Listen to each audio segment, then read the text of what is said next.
I'm glad you decided to come back.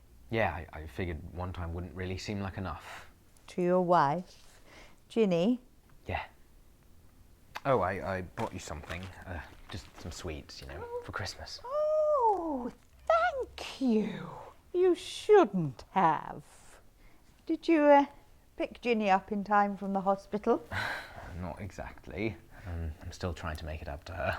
How are things with the two of you? Good. Making an effort to talk about things other than the Quidditch pitch. Has she been receptive to that? I think so. It's a bit early to tell. Well, that seems like a good strategy. Did you have a nice Christmas? Sure, it was fairly calm. How so? Oh, we spent holidays with Ginny's family. It's it's a lot of people. It can get a bit dramatic sometimes. But not this year.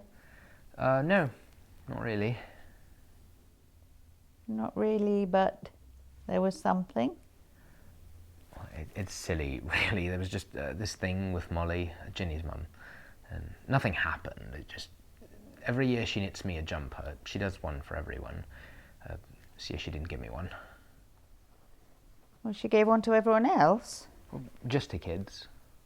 So she gives them to her own children and you, usually. Yeah, well, it started when I was 11. She knew I wouldn't be getting any presents from my family, so...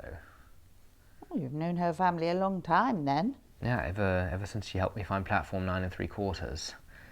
Ginny's brother Ron was my best mate at school, so I've spent most holidays with them. Why do you think she wouldn't give you a jumper? I haven't the slightest. I mean, we haven't had any rows or anything, and Ginny said she hasn't mentioned me. You asked her? Yeah, they're close. I mean, they argue a lot.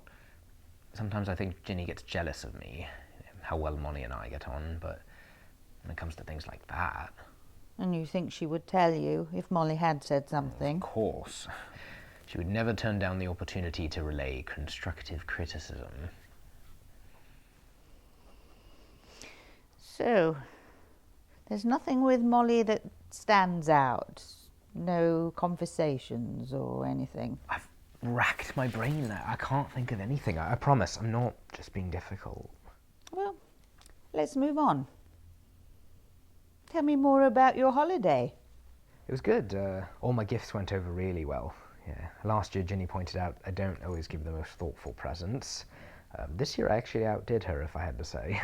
Is that right? Yeah. I got Molly a tea kettle that politely informs you before the tea gets too strong. Sounds very practical. Yeah. Oh, you don't think she might have thought I was telling her I don't like her tea, do you? That seems like a stretch to me. I'm sure anyone can get use out of something like that. Okay. Well, I got Ron a nice bottle of fire whiskey that I magic clear and put in a water bottle. Ooh, very clever. I wouldn't mind some of that at work sometime. I bet, having to listen to me ramble for an hour. That's not what I meant. No, I know, I was just kidding, too. Ah, lovely. But anyway, my friend Hermione was thrilled with hers. I got her this alarm clock that can sense the exact best moment to wake you up, based on your sleep cycle. Which is perfect, because she's always complaining about how she doesn't get enough sleep. Oh, great idea. Would you like some more? Sure, thanks. She literally screamed when she saw it. Of course, she was pretty drunk. She'd had an awful week at work. The Ministry lost this case she thought they were going to win. Actually, it was pretty infuriating. It was against this guy, Draco Malfoy. We went to Hogwarts together. A right foul git. One of those purebloods who's totally on board with Voldemort, but now says their interest in dark artifacts is just part of their heritage. Mm-hmm. Yeah, well, he just bought a petrified Dementor's hand, or he tried to. The Ministry blocked the sale. Are they dangerous? Definitely. Yeah, you can use them for some of the effects Dementors used to have. The deep cold, the sadness. Interesting. Yeah.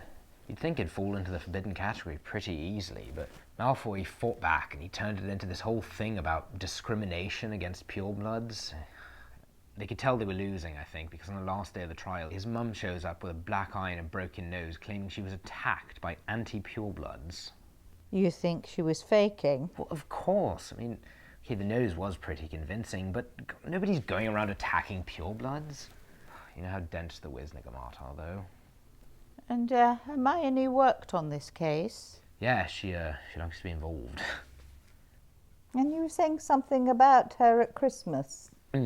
Just that, well, she was really drunk, which was kind of funny because she doesn't usually drink that much. In fact, she said some nasty things to Molly. Oh? Yeah, we had just finished dinner and we were helping Molly tidy up, and Ron just sort of sat there while she cleaned up around him. Oh, man. Well, anyway, Molly made some comment like, "If you're not going to lift a finger to help, you could at least get me a house elf for a present." Well, it was a joke. I mean, Molly wouldn't own a house elf, but Hermione has this weird thing about house elves, and she just went off. Did you get involved? No. I just watched, but Ron calmed her down, and, eventually they made peace.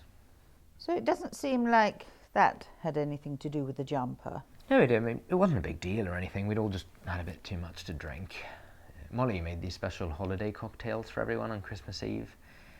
Yeah, actually, it's a funny story. There's this one magic cocktail that was supposed to have these twinkly lights in it when you brewed it correctly. She'd only just got the recipe the other day. Anyway, George thought it would be a laugh to alter the recipe when she wasn't looking, so he took outer steps every time she tried to make it. It just didn't work, which, if you ask me, is a bit uninspired. Indeed. Well, it turns out Molly knew about the prank from the beginning, so she decided to one-up him and altered the recipe herself. Then she asked George to come give it a go. Oh, wait. Why did Molly alter the recipe? Well, she knew he was just going to follow the recipe and add back in the missing step. The one that he'd removed. Right, so it would look like he made it perfectly on his first try. Which he didn't, because Molly had changed the recipe. Exactly. Well, it did look like he made it right, but then when he drank it, all of his hair fell out. It was probably funnier if you were there. Sorry, I know, I'm kind of rambling. No, it's all right. It's important that you feel comfortable expressing yourself if we're going to discover anything. Not sure we're going to discover anything regardless. Well, I suppose we shall see.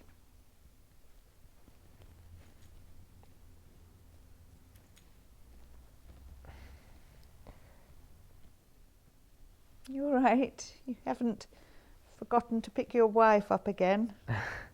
No, not this time. I operated here. Actually, we're about to have 2 vehicles anyway. Her dad, Arthur's fixing up my motorbike as a gift. Your motorbike? Yeah, Sirius left it to me when he died, my godfather. It's never worked, so Arthur got it up and running. It wasn't quite ready for Christmas, but he told me about it the night before. That's very kind of him. Yeah, it took him months of work, apparently.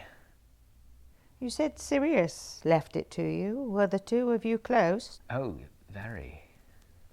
Did you help him hide when he escaped? No, I actually didn't even know he was innocent until about a year after he escaped. That's when I met him. Then he left the country for a year, but we kept in touch, and when he came back to work with the Order, I spent part of that summer at his house. It's a shame you didn't get to spend more time with him. I know. I told Arthur that's why the present meant so much. That with the baby coming, I've been thinking about him a lot lately, since he's the closest thing I've had to a real parent. Was Molly around for this conversation? Yeah, I think so. Why?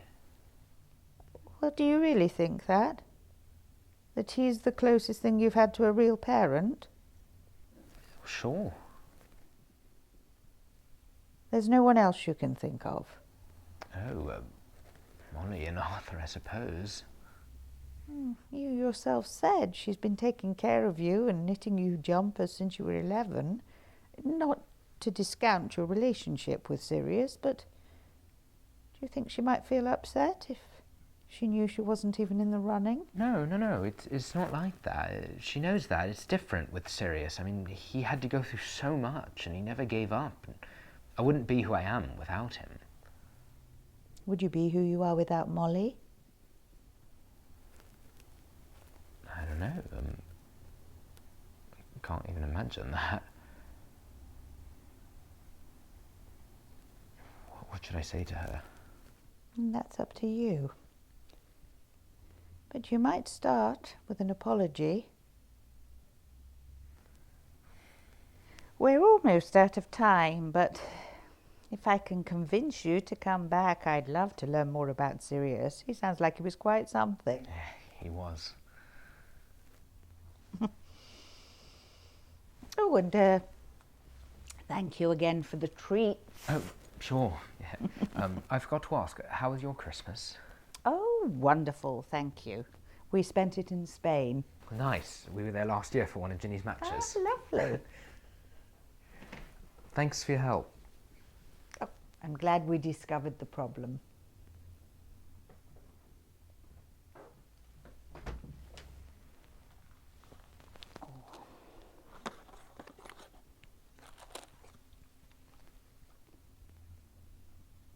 Mm-hmm.